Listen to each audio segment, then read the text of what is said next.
My Mythological Narrative, written and narrated by Robert Crenshaw, featuring Don Dixon, Marty Jones, Mitch Easter, Mark Williams, Marshall Crenshaw, John Crenshaw, Gary Rinfist, Bill Lloyd, Tom Teely, and Graham Mabey. Original music by Robert Crenshaw, Kelly Ryan, Jamie Hoover, and the boys in the band.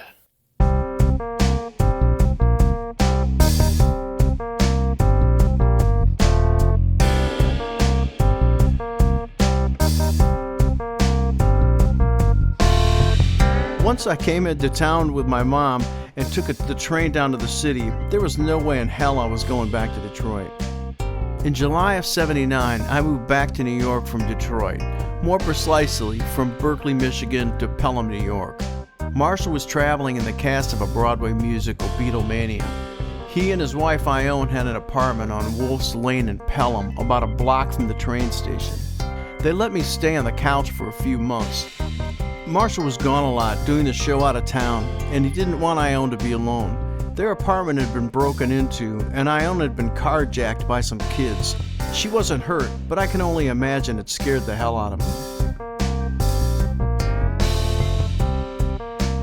I went back to A1 Studios and talked to Herb about working there, and it was a go. For a few minutes, it looked like it was going to be easy to resume my path to studio work. Actually, this time around, I cleaned and set up for sessions, but I also helped install a new air conditioning duct and do some general construction type work. I didn't mind. Both of the guys I worked with before, Christopher Martinez and Mark Friedman, one of the 5 Mark Friedmans that I've known, were gone. As far as I can tell, I was the only one who was actually working there full time. Herb was bringing in various audio engineer types to do sessions as needed. In 1979, most places had actual employees, not contractors. In retrospect, this should have given me a clue that things were not going well for them. I'd only worked there for about a month on this stint when Herb's wife Barbara let me go. I figured they probably couldn't afford to pay me. Perhaps I had only been secretly subbing for a general contractor which they couldn't afford. I don't really know.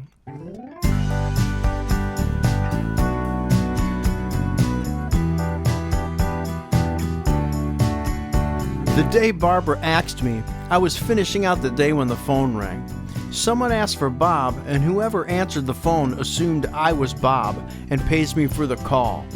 I picked up the phone, and the voice on the other end said, "Hi, this is Mario Manzini from Nightmare Productions. Remember a while back we talked about you working on my production staff? Meet me at the pier on Saturday and you can see the show and we'll talk." I wrote down the pier and berth numbers and hoped the future would be more kind than the present. I had no idea who he was. I knew that I had never talked to him before, but I went to the pier as instructed. When I arrived at the rendezvous, there was a crowd, and there was a guy being handcuffed and shackled, put into a mailbag, and nailed into a coffin. I was dumbfounded. Once secured in the coffin, he was lowered into the Hudson River by a winch on the back of a tugboat. A masters of ceremony held a stopwatch and marked the minutes and seconds the guy had been underwater, trapped inside of the coffin, as they approached, then passed, the time allotted before his imminent death. A few minutes later, the guy swam to the water's surface and the crowd went wild. A few minutes later, I was introduced to the guy, Mario Manzini.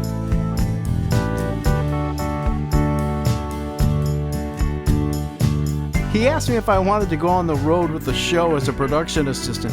I had no idea what that might encompass, but I didn't really care. I desperately needed a job, and it seemed like honest work for honest pay. So I said yes.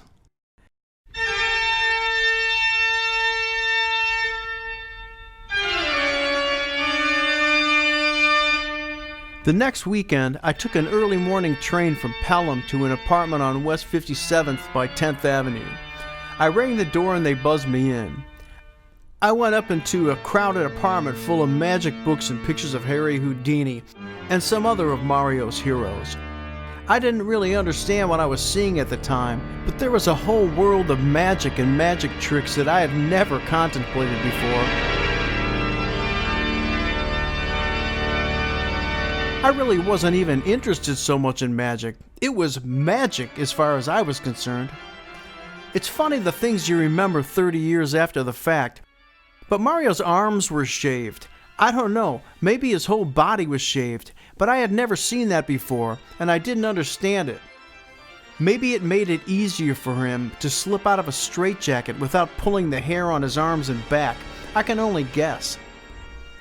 I was introduced to the crew, which consisted of another guy about my age, Mario's wife, an attractive woman who looked really great in a shiny costume, and some trunks of equipment. We then piled into a mid-1970s Dodge van and headed towards the West Side Highway. I felt pretty safe.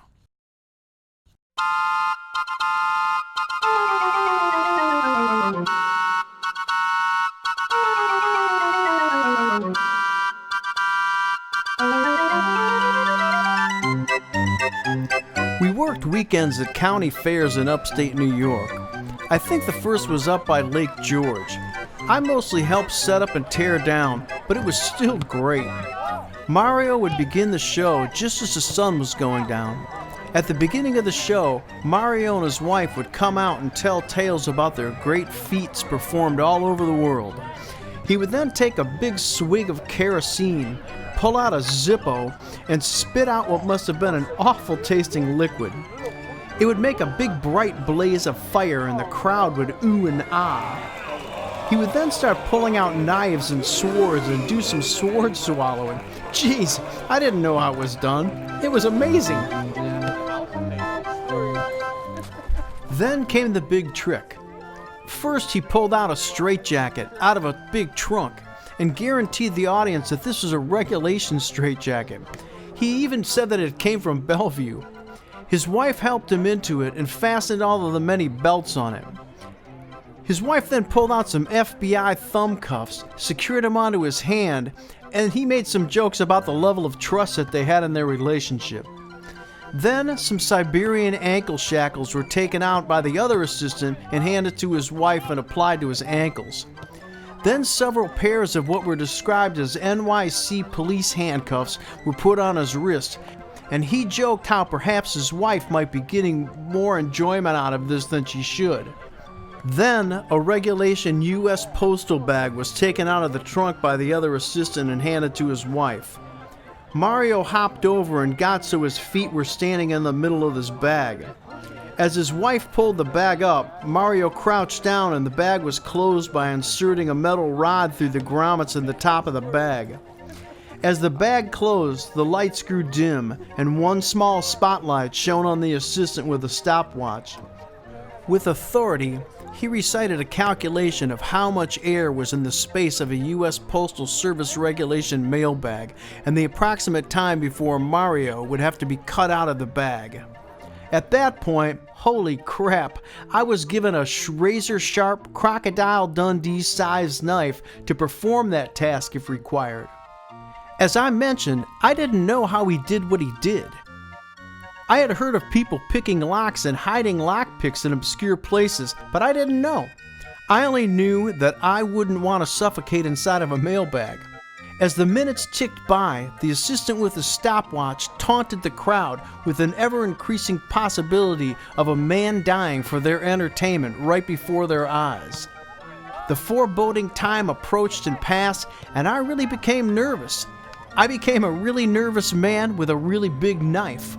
What should I do? I asked Mario's wife, should I cut the bag? She said, wait, give him a few minutes. I looked at the other assistant with the stopwatch and asked him, should I cut him out? With grim and dire certainty, he faced the crowd with a look of something has gone wrong and said, ladies and gentlemen, if Mario is not out in 30 seconds, we're going to cut the bag.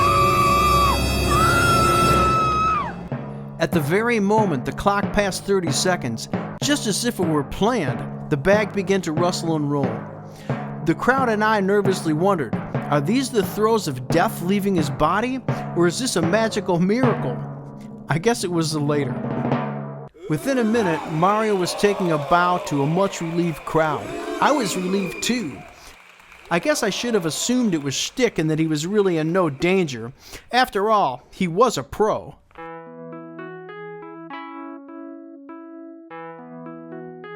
Unfortunately, the gigs with Mario didn't last too long. It was late summer, early fall, and the outdoor fair season was ending.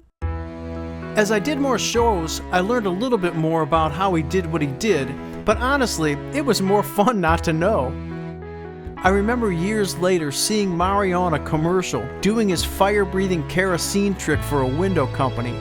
I searched his name recently and he's still around, but now he's also an Elvis impersonator. You gotta love show business.